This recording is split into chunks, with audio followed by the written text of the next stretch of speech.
falar rapidinho aqui da proposta mesmo do Mind Walls para fazer algum sentido de como é que a gente, por que a gente está aqui fazendo esse encontro, né? Então, nós somos um grupo formados por tanto psicólogos quanto profissionais da educação física, e tem a Marina também representando essa vertente do yoga. E a proposta é realmente a gente discutir assuntos relacionados, né, à emoção, a pensamento, a comportamento, que possam contribuir com vocês, treinadores de basquete. E a ideia da gente estar aqui é, como o Davi falou, a gente poder trazer esse conhecimento da psicologia e da educação física, que também estuda esses aspectos psicológicos, e também da yoga, mas para construir com vocês, né, para que a gente possa construir o que disso realmente a gente pode levar lá para o dia a dia e pode contribuir para a atuação de vocês poder ser ainda mais fácil ou melhor de alguma forma.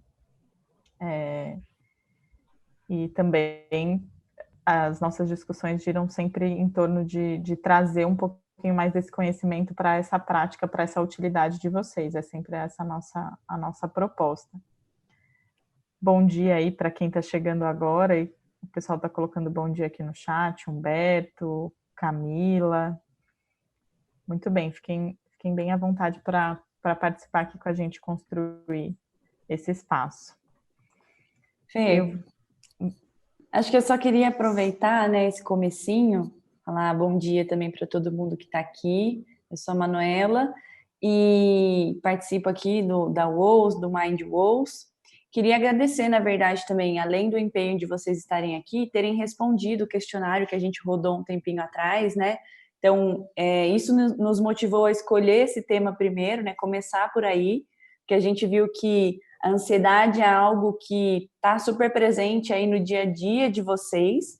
Era algo que a gente já esperava, porque a gente trabalha bastante, né? Ansiedade pré-competitiva e todas essas questões, mas a gente também utilizou como recurso as próprias respostas de vocês. Então, é algo que a gente está tentando se embasar para que faça realmente sentido e contribua, de fato, com aquilo que vocês mais viram como questões aí, né, relativas a dificuldades, a como lidar. Então, queria também agradecer esse tempinho que vocês reservaram para nos dar também esse retorno, tá bom? Bom encontro a todos.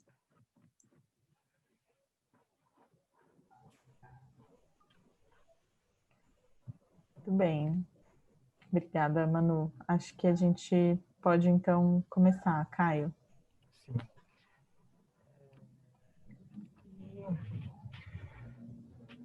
Bom dia a todos. Vocês estão vendo a minha tela? Estamos. Ótimo. Bom, aos que chegaram agora, bom dia. Meu nome é Caio. Eu sou profissional de educação física e eu componho a Mind Walls também, junto com a pesquisa, lá com a Yura. Tudo bem? E hoje a gente vai justamente fazer essa proposta de um encontro aberto sobre ansiedade de treinadores de basquete, tá? Esse tema, como a Manu bem explicou, ele veio através dos questionários que a gente pediu para rodar para vocês, e foi a principal demanda que nós identificamos para um começo de fala, perfeito?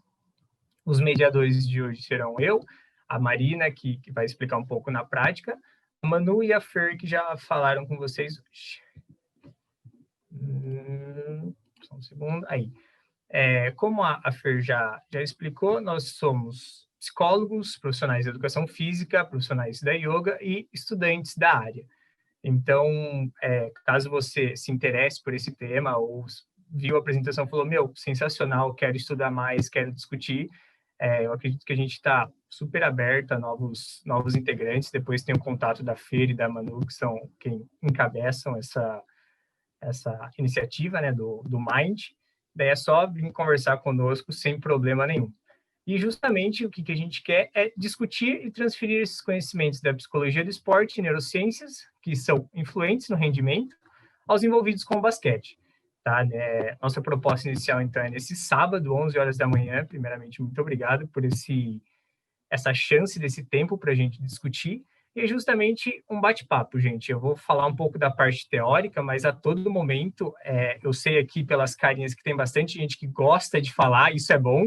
Então, podem abrir a câmera, pode abrir o microfone, me interromper, e na hora da discussão também, vamos tentar transformar isso rico, que se a gente somar aqui, a gente tem bastante tempo de experiência na modalidade, cada um já passou por situações diferentes, enfim, vamos trazer as experiências para a mesa aí, tudo bem? Agora, inicialmente, eu quero que vocês peguem um papel, uma caneta, anota no celular aí e pense sobre essas 4 perguntas simples. Ansiedade no basquete. O que é ansiedade no basquete para você? Pega o papelzinho aí, a caneta e escreve. Para mim, ansiedade no basquete é isso. Ponto. Coisas tranquilas. Como que ela se manifesta? Tá? Você, técnico, eu vi aqui que tem alguns atletas, como que essa ansiedade se manifesta no seu corpo? Dá para controlar isso? E se a resposta for sim, como? Vai 2 minutinhos para vocês desenrolarem um pouco sobre isso, por favor. Isso aí nada muito complexo, porque daí a gente vai desenrolando ao longo do encontro. Mas e aí, o que é ansiedade para você? Como se manifesta? Se dá para controlar? E caso a resposta seja sim, como que você controla isso? Mas comer uma barra de chocolate antes do jogo é controlar ela? Bom, sei. Anota.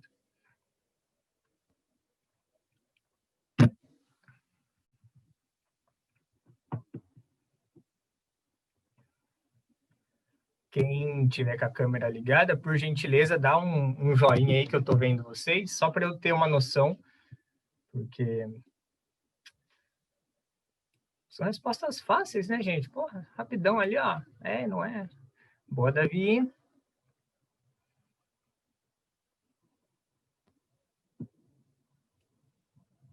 Boa.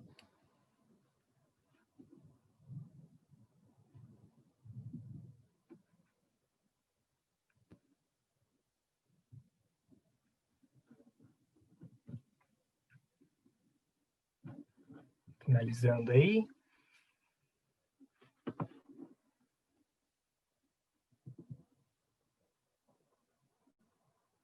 Ótimo, já recebi vários joinhas.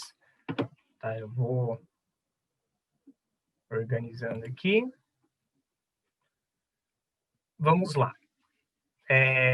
A gente vai compor essas respostas ao longo do nosso bate-papo, tudo bem? Bom, vamos falando, vamos desenrolando, que daí vocês vão complementando ela. A grosso modo, o que seria a ansiedade? Bom, a ansiedade é aquela condição psicológica do sistema humano, tá? Ela é uma condição complexa e embasada por propriedades fenomenológicas e fisiológicas, relacionadas com os diferentes estados emocionais. Como assim, Caio? Bom, o medo eu posso estar relacionado com a ansiedade, que é um outro estado emocional, segundo essa referência. Tudo bem? O estresse, e assim sucessivamente. Ele é um sistema complexo, porque ele pode pegar tanto a parte da cognição, quanto a parte da resposta fisiológica, enfim. Essa é aquela base geral sobre a ansiedade. Se a gente for dividi-la, a gente tem dois elementos divisores, assim. A gente tem aquela ansiedade traço. O que seria essa ansiedade traço? É aquela ansiedade que o sujeito já nasce com ela. Lembrando que nós estamos falando da ansiedade no esporte. É claro que tem aquela ansiedade patológica, né, que daí já vira algo totalmente diferente do que a gente estuda, do que a gente vive no dia a dia, tudo bem? Voltando. Então, a gente tem a ansiedade traço, que é aquela ansiedade que o sujeito já nasce com ela, tá? Sem competição, sem estímulo, ele possui uma ansiedade basal. E a ansiedade estado. O que seria a ansiedade estado? Seria a ansiedade momentânea, aquela ansiedade em que é influenciada pela competição, ela é influenciada por um encontro, por uma prova. Por exemplo, se eu falar para vocês agora, é o seguinte, vocês têm 5 minutos para responder aquelas perguntas anteriores. Quem não responder certo, o Davi vai dar um kick da sala aí e nunca mais vai voltar para o osso. Opa, pera.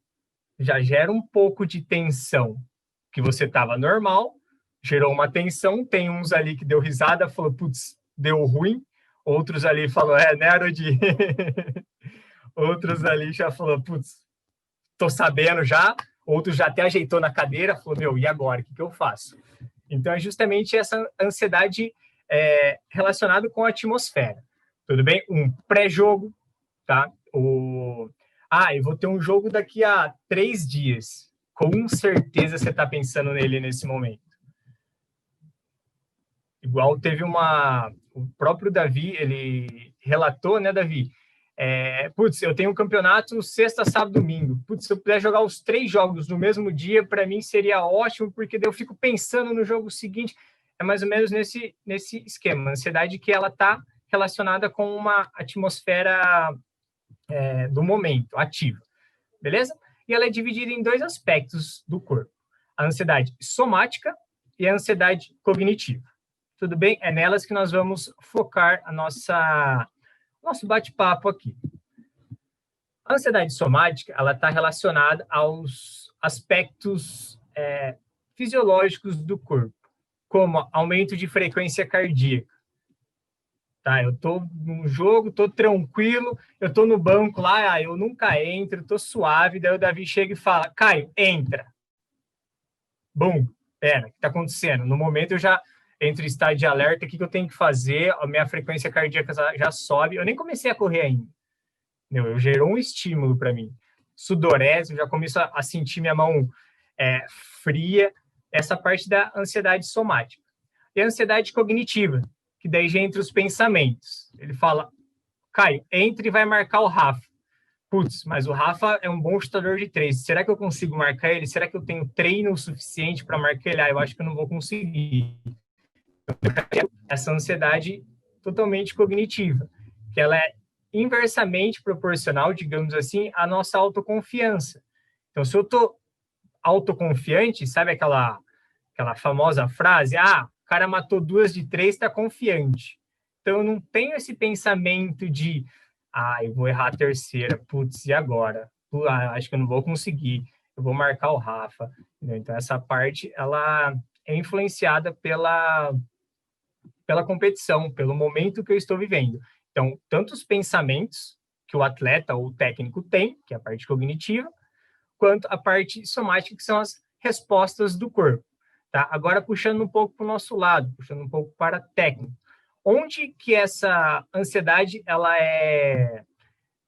apresenta em vocês? Em qual momento do jogo? Agora eu quero que vocês pensem assim, individualmente. Putz, será que eu estou mais ansioso antes do jogo? Será que eu estou mais ansioso no final? Depende do time. Será que eu colocar determinado atleta na quadra me deixa mais ansioso? Porque eu sei que ele pode, entre aspas, fazer algo que eu não pedi. E aí, como que eu controlo isso?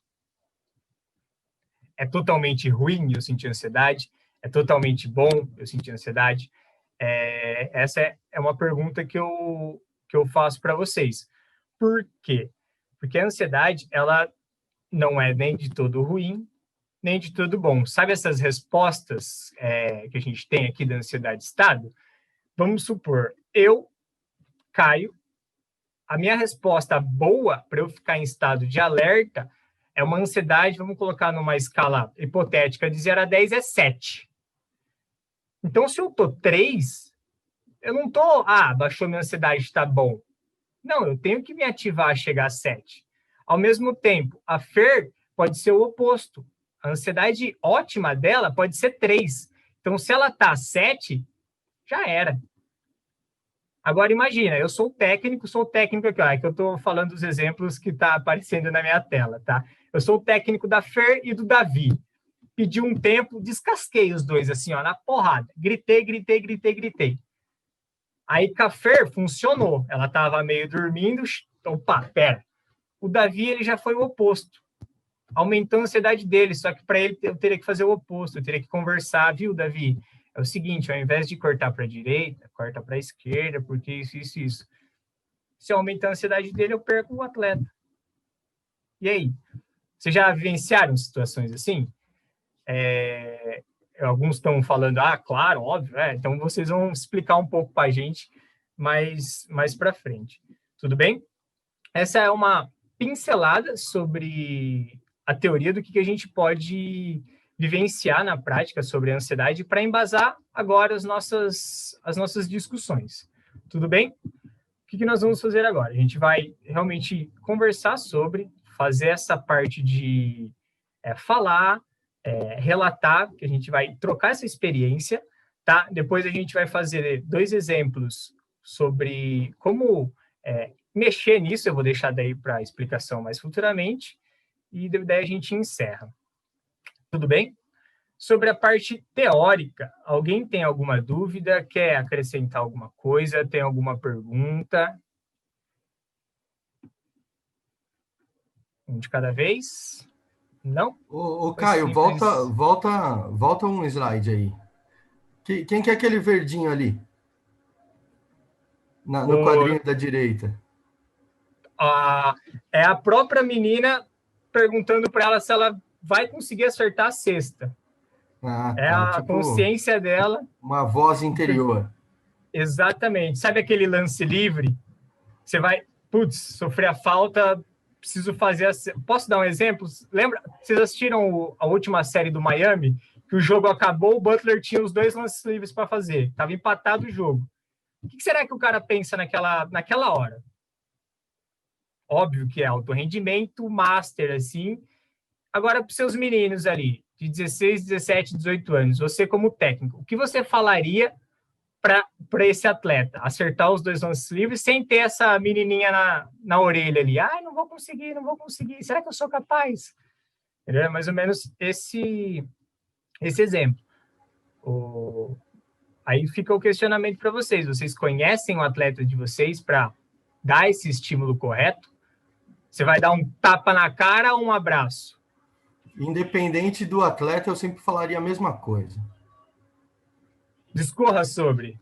Pensa só no fundamento. Só faz isso. Vai lá. Se matar, matou. Se errar, errou. Não estamos nem aí. Só que pensa só no fundamento, cara. Flexiona o joelhinho lá, deixa o braço direitinho, que é caixa. Tá treinado, pai. Aí ele vai chegar e falar, mas ontem eu errei um... Ele vai falar nada, mano. Ele vai lá e fala, beleza, treinador, você com a mão vai lá chutar, irmão. Ele vai falar nada, vai por mim. Essa vozinha aqui atrás dele vai falar. Dá a toalha pro moleque e fala, só pensa no fundamento, você vai matar, irmão. Confiança, dá confiança pro moleque, você errar, errou, fazer o quê? Não tem muito o que fazer, não, é com o cara, né?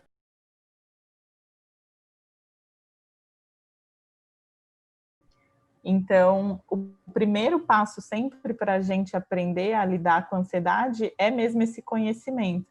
Conhecer o que está rolando e onde esse nível está, para eu saber que estratégias eu posso usar para intervir ali, né? E nesse sentido, algo que a gente queria também propor a gente pensar aqui é quando que vocês, treinadores, também identificam que essa ansiedade acaba acontecendo com vocês, que tipo de situação vocês também conseguem perceber esses sinais ou esses indicativos aí de vocês perceberem que a ansiedade também está chegando.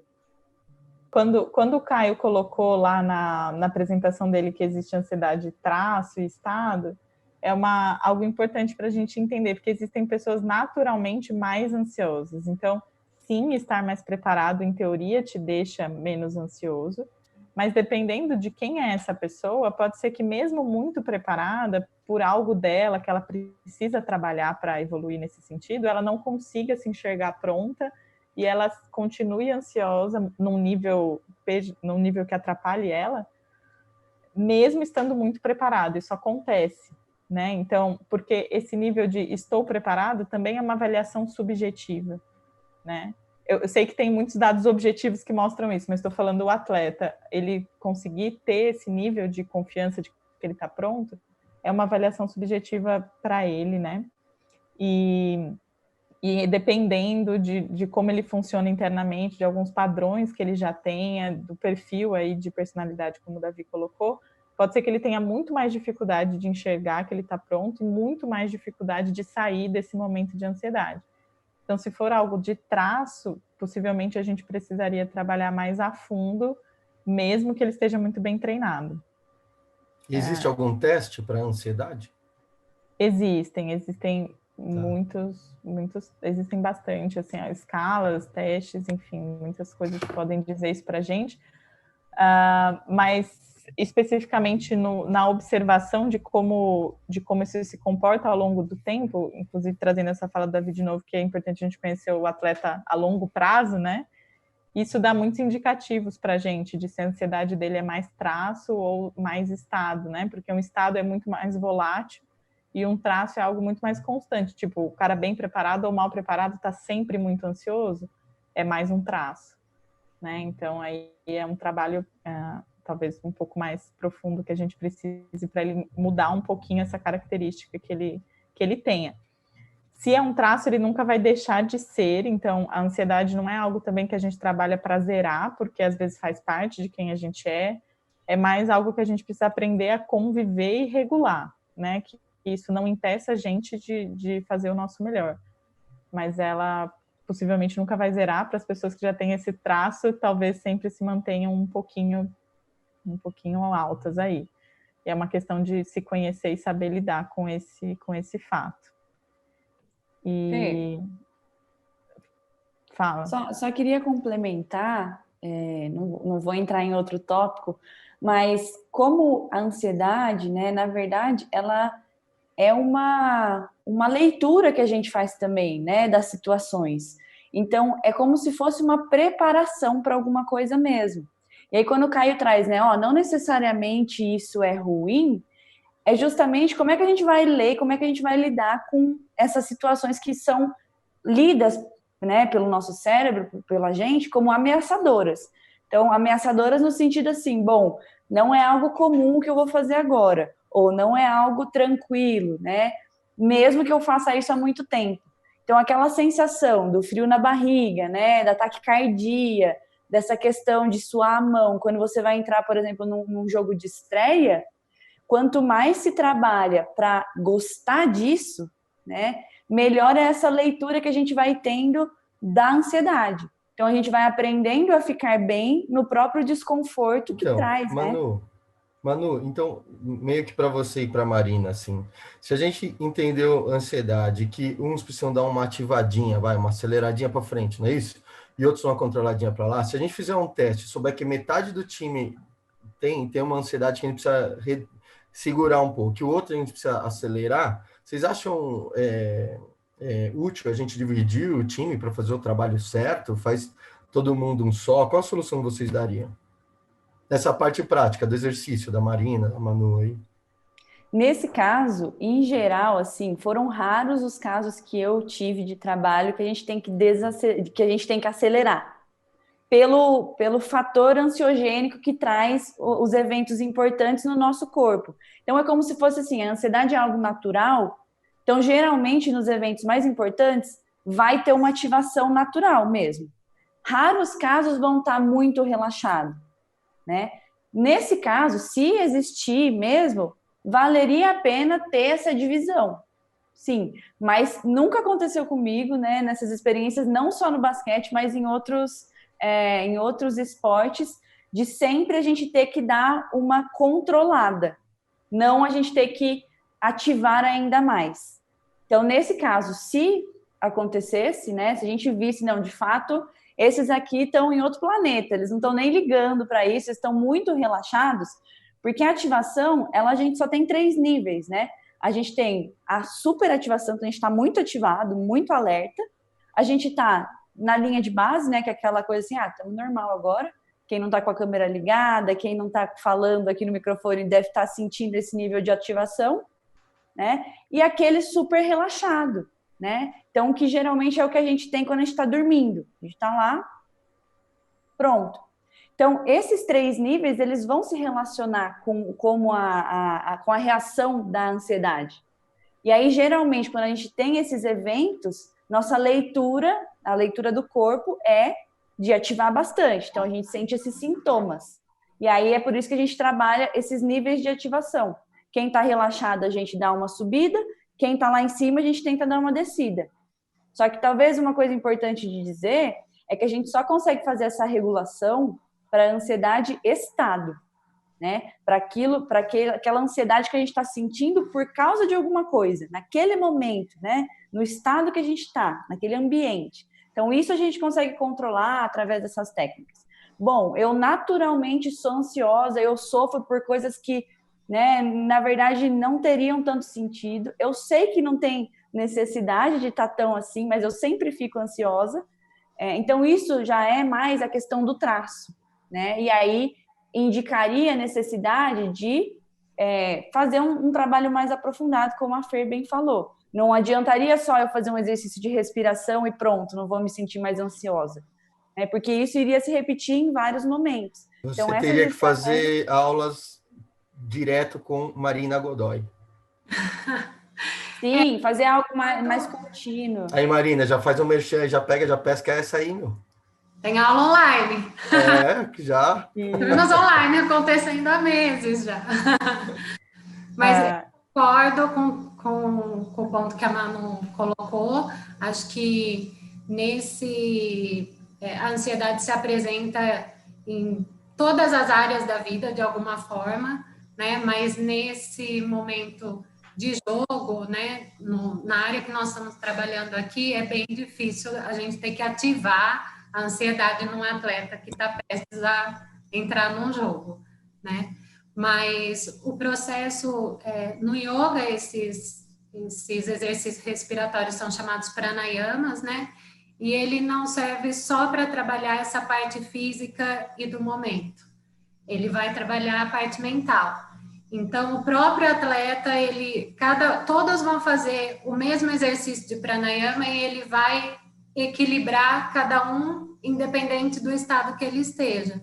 Então, tem os que estão super ansiosos, nervosos mesmo, vão conseguir se acalmar, e os outros que estão levemente nervosos, né, de forma natural, vão se acalmar também.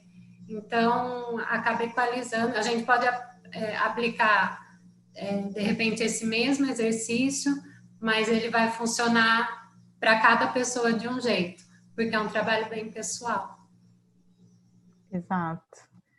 Muito, muito bem colocado, Marina. Eu só vou dar um pitaco. Fernanda, dentro da fala da Camila ainda, só para não perder o tema aí, ela trouxe também sobre a relação da música. Você pode falar a respeito disso? Porque, assim, um grande DJ, ele trabalha para achar a batida correta, para ativar você. Então, pode ser que a gente vê os atletas com fone antes do jogo, ouvindo. O tipo de música que eles escutam também pode influenciar para ficar mais ansioso ou não, ou para ajudar nessa ansiedade? Perfeito. Eu vou até unir com o que eu ia falar da fala do Davi. E se alguém precisar ativar? Eu costumo falar com os meus atletas, aí é pessoal meu, assim, de como eu costumo trabalhar, que eu entendo que é mais fácil a gente entrar nesse momento pré-jogo, não ali, vou começar a jogar agora, um momento de preparação para o jogo mesmo, eu dar essa acalmada, eu conseguir chegar num estado ok, e se eu perceber que eu estou um pouquinho abaixo, eu ir levantando isso, porque aí eu vou ter mais controle, do que eu entrar na loucura, né? Se eu entrar no 8 na quadra para jogar, também se eu entrar no 0 não vai dar, né? Não na mais quadra, o Red Bull, que os caras tomam, o Red Bull, vai explodir no 11. Então, se ele consegue, na preparação, eu acordei e eu faço esse caminho para a hora que eu chegar no ginásio para jogar, aí eu começar a levar meu nível de ativação para o ideal, eu entendo que ele tem mais controle sobre isso. Então, acho que mesmo se ele usar a respiração, ou se ele usar uma música calma, e ele perceber que, por acaso, ele ficou um pouquinho abaixo do que é o ideal, ele vai ter o aquecimento, ele vai ter um momento ali ainda pré-jogo que ele pode usar estratégias. E aí pode ser estratégias individuais, pode ser uma música no fone de ouvido, pode ser ele correndo um pouco mais no aquecimento, pode ser ele pensando em coisas diferentes no aquecimento, porque o tipo de pensamento que a gente faz, visualização pré-jogo, imaginação de situações, isso também pode ativar. Recursos para ativar tem muitos, né? A gente pode usar música, pode falar com alguém, pode ficar olhando para o adversário pensando, meu Deus, esse cara não vai ganhar hoje de mim, não sei o quê. Então, eu acho muito mais interessante a gente errar para menos na respiração anterior e falar, tipo, mesmo que esteja um pouquinho abaixo, ele saber identificar isso e saber ter recursos individuais para trazer isso de volta, porque eles podem conhecer eles mesmos a ponto de ter recursos fáceis de se usar num pré-jogo para trazer essa ativação. E aí eu acho que o subir a ativação pode ser muito individual, Davi, não precisa talvez dividir o grupo, entende? O cara que precisa subir, ele precisa saber o que funciona para ele subir, ele pode usar isso individualmente. Geralmente ele sabe, né? Geralmente ele sabe. Ele sabe. Não, é que a prática vai ensinando a gente, né? A experiência, né? 4 meses de salário atrasado no Setaf e o meu trabalho era outro, viu? Era ativar a situação ali. Mas aí a gente está falando de motivação malandro, também, que os caras né? não pagavam, Jesus. Cadê que a ansiedade? Aí entra a gente interagindo com outros fatores que, óbvio, sempre estão todos juntos, né? De motivação, de outras coisas. Que tem tudo a ver, mas talvez a gente não consiga explanar aqui. Mas sim, a música tem um impacto muito grande, porque a música tem uma influência grande nos nossos estados emocionais. Né? Só da gente estar ouvindo uma música, isso já muda como a gente está se sentindo. Pode ser para diminuir a nossa ansiedade, a nossa ativação, pode ser para aumentar, pode ser para ela ir mais para o positivo, a gente pode ficar mais alegre, mais feliz, ou pode ficar mais triste, também, dependendo da música que a gente escuta. Então, isso... Porque aí a gente está falando do ritmo, que talvez ative ou desative, mas dependendo da conexão que a gente tem com aquela música, ela pode deixar a gente mais alegre ou mais triste também. Também pode andar nesse sentido, né? O impacto emocional da música. E aí eu entendo que é importante a gente saber que efeito essa música que a gente está usando tem nos nossos atletas, né? Escutar eles, entender o efeito, mas com certeza pode ser uma estratégia muito boa, até porque quando a gente está induzindo um estado emocional, o estado emocional contrário, ele se retrai naquele momento. Então, se eu estou ouvindo uma música que me relaxa muito, eu não vou conseguir ficar ansioso ao mesmo tempo, né? Uma coisa é contrária à outra. Então, a gente induzir nesse sentido, e aí ela colocou muito bem, por exemplo, ela usar a palavra, né? Trabalhe, confie. Então, isso induz ela a um estado emocional, a um tipo de foco, a um tipo de visão que é contrária a uma visão ansiogênica ou que me atrapalha. Então, ela já tem todos os gatilhos, ela já sabe todos os gatilhos que funcionam para ela, para ir no estado mental que ela sabe que funciona, que é um estado confiante, que é um estado focado no bom trabalho que ela fez, um estado tranquilo, né? Mas aí envolve ela saber o estado que ela quer estar, ela entender onde é o ideal dela, ela saber que estratégia usar para isso. A Adriana foi a primeira que se inscreveu aqui. Só tô com medo do seguinte, nós estamos a 5 minutos de entrar na atividade final e ir embora. Não, então, mas deixa eu só permitir que eles perguntem, porque eles colocaram no chat e a então gente ficou aqui.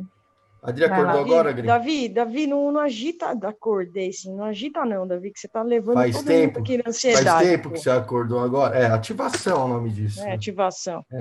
A pergunta é a seguinte, independente do nível de controle da ansiedade, né, de como você está fazendo, a gente está falando de jogos, por exemplo, jogos seguidos, a gente às vezes joga à tarde e logo de manhã você tem outro jogo, então aquela ansiedade e quanto o seu desempenho naquilo vai influenciar na sua próximo nível de ansiedade para o próximo jogo, porque às vezes você fez certo, mas desempenhou mal e aí te baixa a confiança para o próximo ou o inverso, né?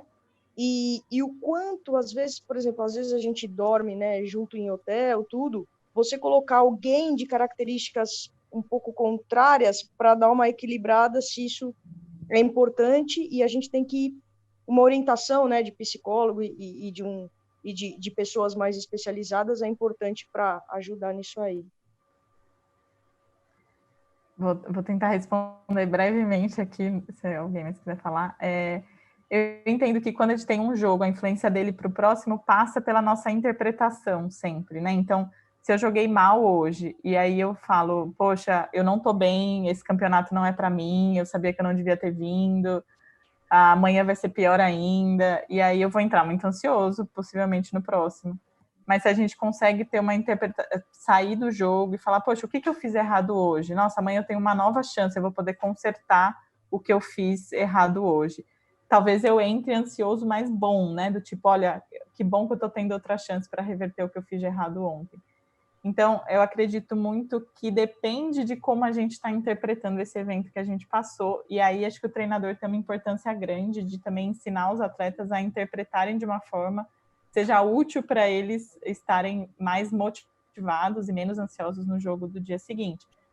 A mesma coisa no jogo bom. Se eu joguei muito bem hoje, eu saio, não, eu tô pronta, amanhã eu vou arrasar, não preciso nem pensar mais no jogo de amanhã.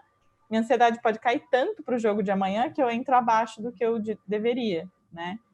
Então, se eu consigo sair de um jogo bom e falar, tá, joguei bom, mas amanhã eu tenho que pensar no jogo de amanhã, tenho que me programar, tenho que entender quem é meu adversário, etc., eu posso entrar de novo numa ansiedade ok, porque eu sei que eu preciso estar bem ali de novo. Então, entendo que a gente precisa trabalhar essa interpretação no caso de um jogo para o outro.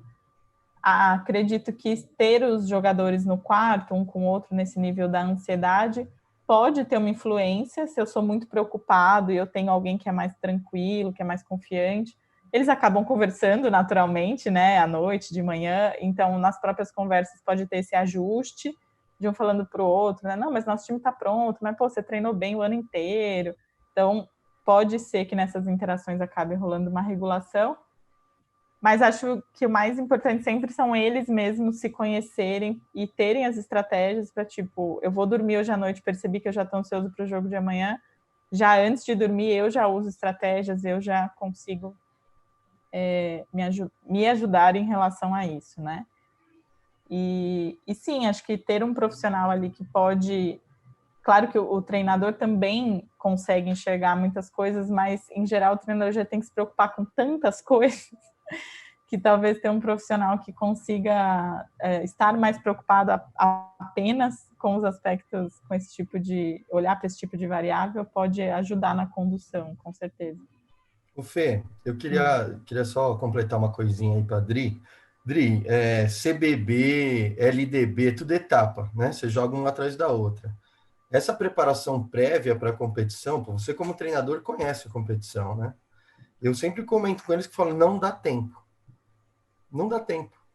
É um jogo depois do outro. Então, ele já tem que entrar na competição sabendo que não dá tempo de uma para o outro, que ele tem que trabalhar a mente dele.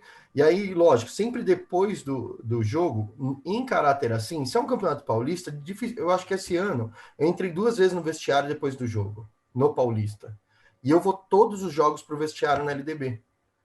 Meu, são 2 segundos. Eu pego a estatística, ou então alguém que eu achei que defendeu muito, eu vou lá e falo, meu, se esse cara aqui não faz isso hoje, a gente é um time, a gente depende dessas atuações muito boas individuais também. E você que não foi bem, amanhã pode ser você, amigão, me ajuda. Então esquece logo isso aí se você não foi bem, porque amanhã pode ser que você seja bem, e é um time. Não vai todo dia o Bahia ir bem, cara. Então amanhã é você, a sua responsabilidade é trabalhar sua mente, vir aqui amanhã, e você não foi o Bahia, foi você. E no outro dia foi o Danilo Senna, e no outro dia não sei quem. Então, essa preparação prévia eu acho importante e a estratégia de comemorar toda vez que ganha. Sabe? De ter uma regulaçãozinha ali, ó, falar, rapaziada, perdeu essa aí, meu, perdemos uma. Perdeu essa aí, perdemos 2. Relaxa, velho. Amanhã não dá tempo de a gente chorar, velho. Amanhã tem jogo. Então, é esse toquezinho de 2 minutos de preferência no vestiário e tentando subir a bola dos caras, ganhando ou perdendo, mas sempre, sabe, fomentando coisas boas.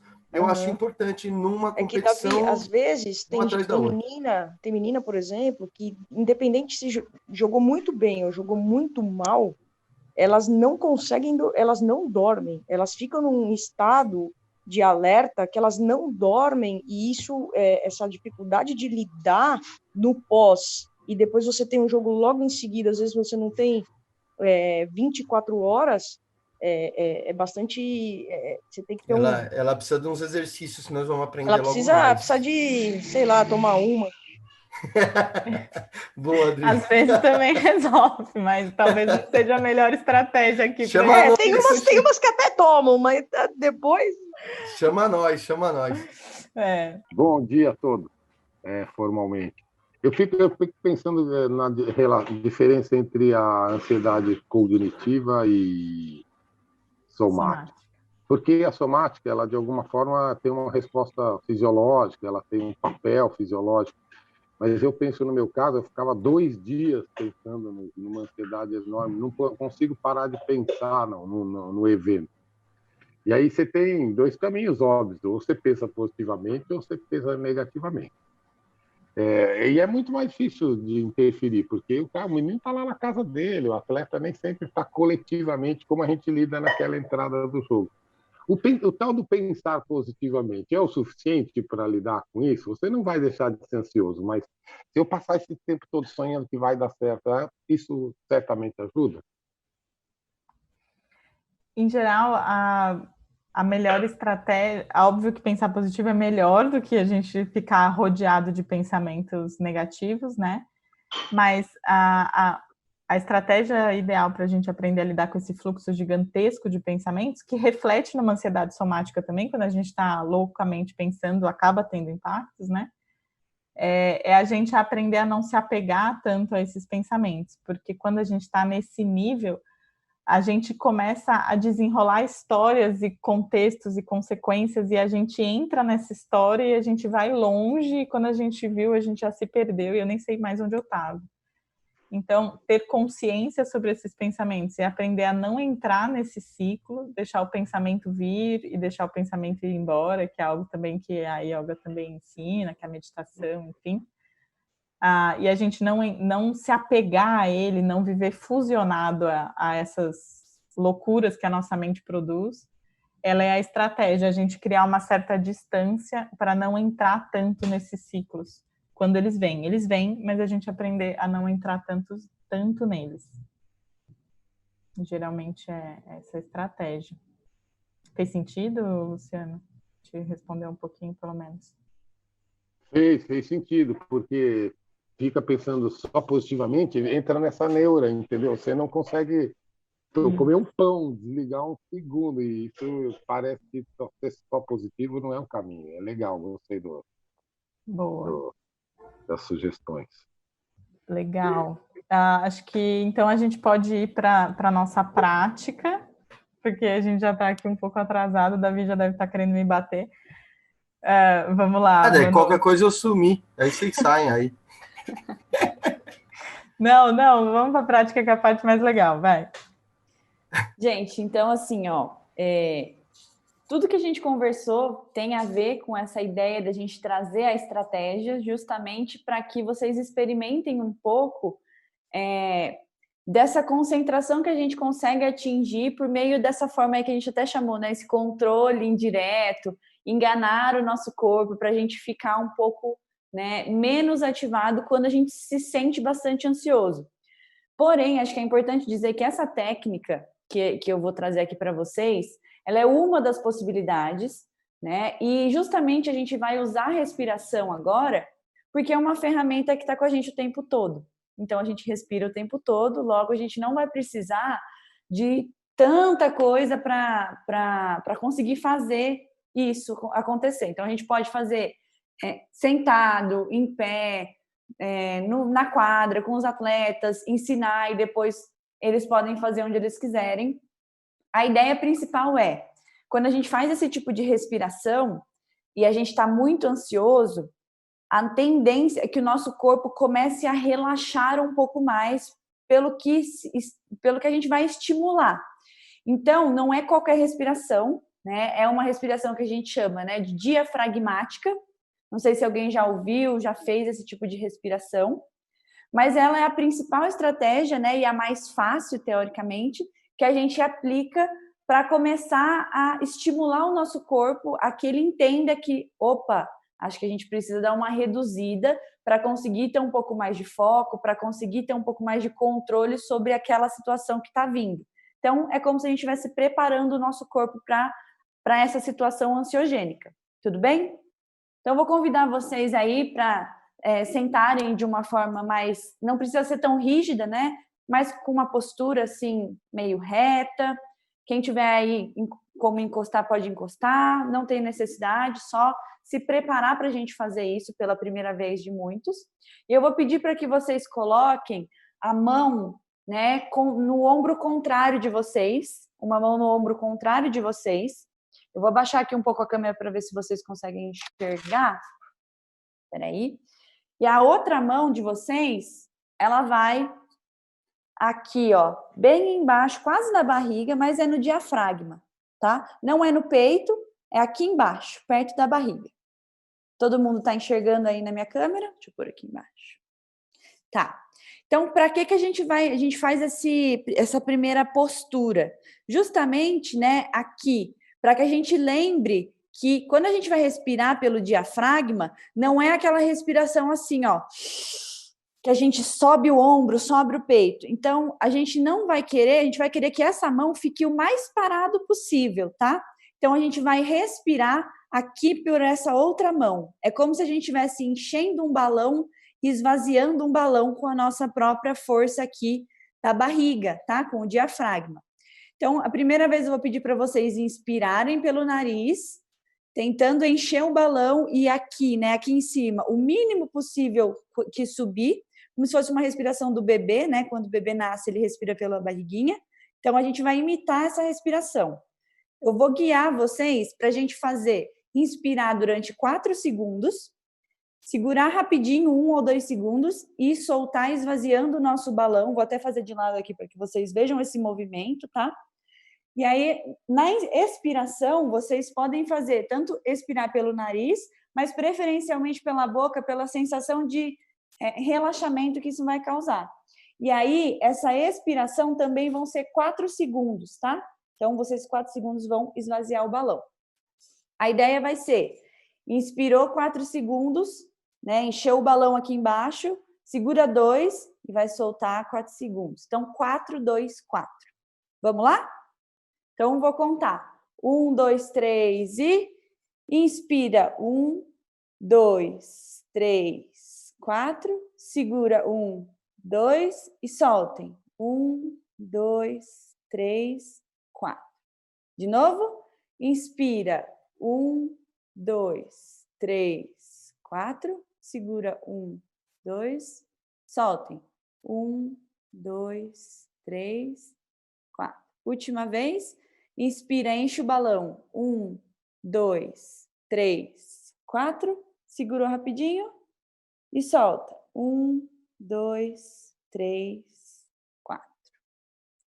Essa é a estratégia, né, da respiração diafragmática. A gente não tem aí tanta necessidade de fazer muitos ciclos. Geralmente uns 5 ciclos para a gente dar essa acalmada. Eu queria saber aí o que vocês sentiram, se isso foi muito desafiador, se foi tranquilo. Qual a sensação de vocês? Já conheciam? Relax. Causou essa sensação instantânea aí de realmente conseguir se concentrar, de soltar o ar. Então, a contagem também é algo que a gente vai agora para a nossa próxima estratégia, mas eu já falei para vocês, nesse caso a gente fez 4, 2, 4. Então, inspira por 4, segura rapidinho e solta 4. O que é importante dessa respiração? Que ela seja pelo diafragma aqui, tá? Que ela não seja pelo peito, pelo tórax, porque aqui a gente não vai conseguir estimular esse relaxamento que está todo ligado no nosso corpo, que vem pelo diafragma, por esse tipo de respiração. Então, esse é uma primeira estratégia.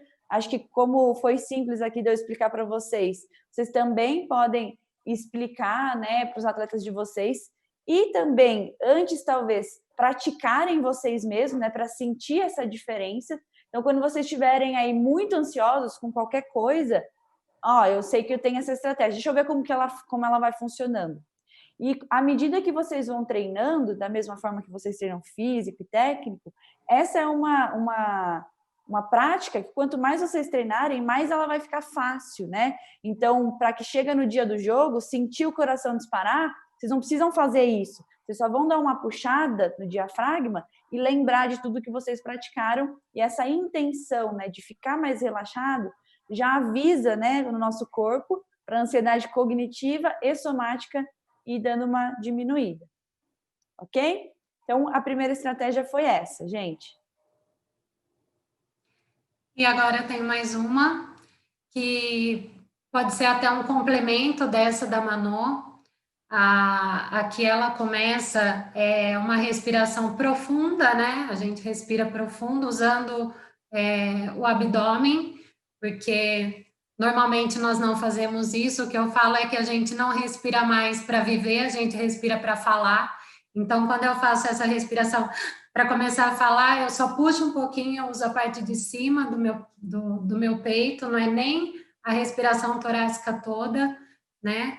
E então, aprender, lembrar o corpo como que eu levo essa respiração lá para o abdômen é super importante. Então, podemos até começar com a respiração diafragmática e aí partir para a respiração quadrada, que é essa que eu vou passar para vocês agora. Então, cruza as mãos em frente ao peito, inspira, eleva os braços, respira fundo, alonga a coluna lá para cima. Eu empurro com a minha mão, mas eu relaxo os ombros. Vocês vão sentir aí uma diferença na região do pescoço. Inspira, abre o peito, abre as costelas, expira, soltando o ar pelo nariz, preferencialmente. Quando eu não estou acostumada a respirar, inspirar e expirar pelo nariz pode ser um pouco desafiador, mas é um treino.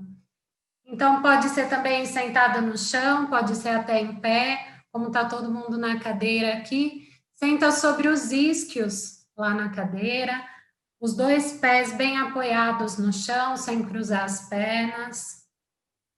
Gira os ombros para trás e para baixo. E relaxa os ombros.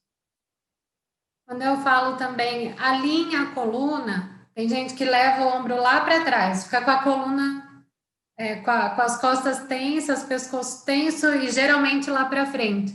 Então, quando eu alinho a minha coluna, é através do topo da minha cabeça.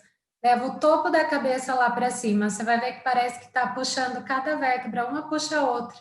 E vai se alinhando.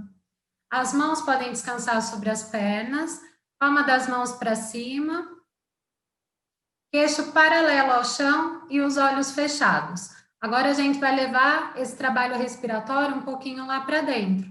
Quando eu fecho os olhos, eu diminuo a percepção das coisas aqui à minha volta e passo a olhar um pouquinho mais para dentro.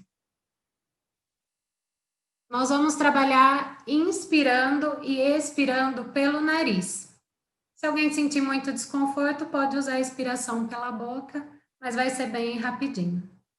Então, presta só atenção na sua respiração agora. Não precisa aprofundar, não precisa tensionar o abdômen, nada disso. Só respira, solta o ar.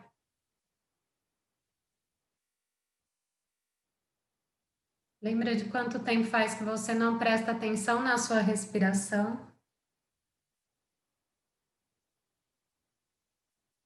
E agora faz uma inspiração bem profunda e solta completamente o ar, limpando todo o pulmão. Eu vou explicar, vocês podem permanecer com os olhos fechados. Pode contar nos dedos, tá? Nós vamos inspirar em 4 tempos. Reter o ar nos pulmões em 4 tempos, expirar pelo nariz em 4 tempos e reter sem ar nos pulmões em 4 tempos. Por isso ela é quadrada. Inspiro, retenho com ar, expiro, retenho sem ar. Inspiro, retenho com ar, expiro, retenho sem ar. Pode contar. Então, respira fundo, solta o ar, vamos começar juntos para eu poder contar com vocês. Inspirando em 1, 2, 3, 4. Retém com ar. 1, 2, 3, 4. Expira. 1, 2, 3, 4. Retenho sem ar. 1, 2, 3, 4. Mais um ciclo. Inspira. 1, 2, 3, 4. Retém com ar. 1, 2, 3, 4. Expira. 1, 2, 3, 4. Retém sem ar. 1, 2, 3, 4. Pode permanecer com os olhos fechados e voltar à respiração normal. Observa como está a sua respiração agora.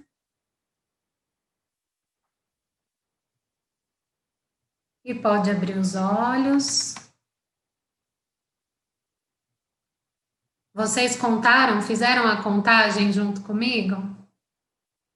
Quando vocês estavam contando, vocês pensaram no que vocês vão almoçar, no que vocês tomaram no café da manhã, o que vocês vão fazer à tarde, final do dia?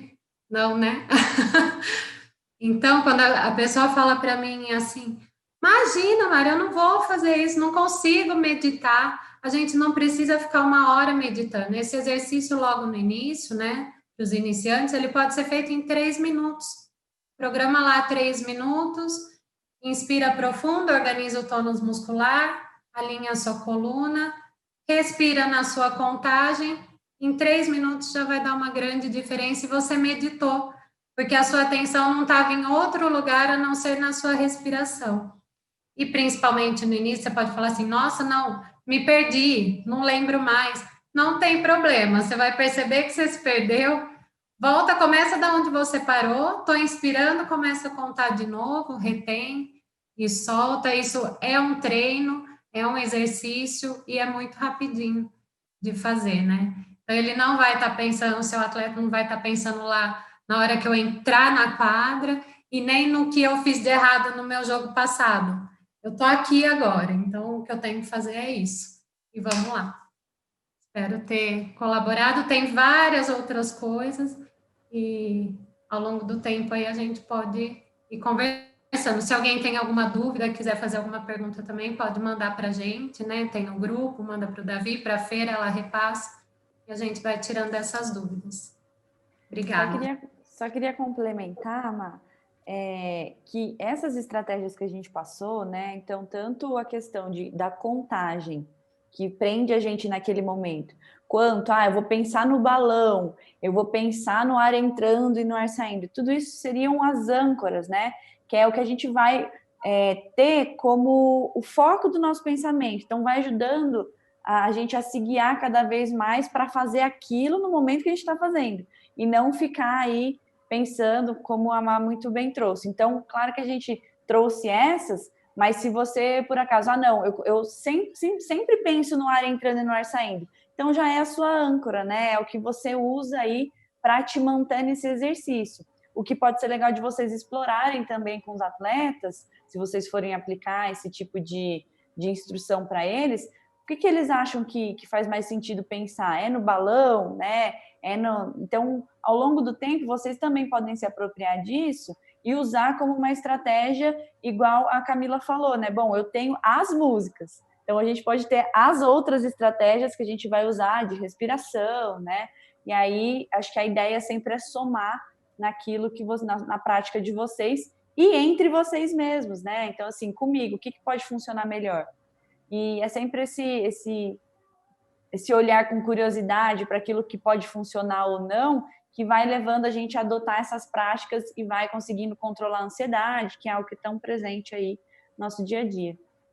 Certo? Passa a fazer sentido para o grupo, né? Você traz o sentido para aquela prática. E, Camila, você falou das atletas que não dormem, né? Que estão sempre agitadas, ou antes do jogo, ou porque passou o jogo. Essa respiração antes de dormir vai trazê-las para o momento de dormir. Pode não ser logo, né, nas primeiras vezes, mas é uma estratégia para relaxar e para o horário de dormir também, para acalmar a mente. O empenho de vocês e a participação dos técnicos, se gostaram, não sei se sábado que vem, se um outro sábado, normalmente de sábado a gente pensa no Mind aqui. Fechou? É isso, queria só agradecer, gente. Muito bom a presença de vocês e a gente vai estar buscando preparar outros temas aí para a gente poder contribuir e construir junto, tá bom? Ótimo final de semana. Mind Wolves! Para todos. Valeu, galera. Abraço forte. Gente. Dá um gritão Wolves aí, tô com saudade de vocês, gente. Clica aí, dá um Wolves aí para nós. Cadê o pessoal? Cadê o pessoal? Wolves!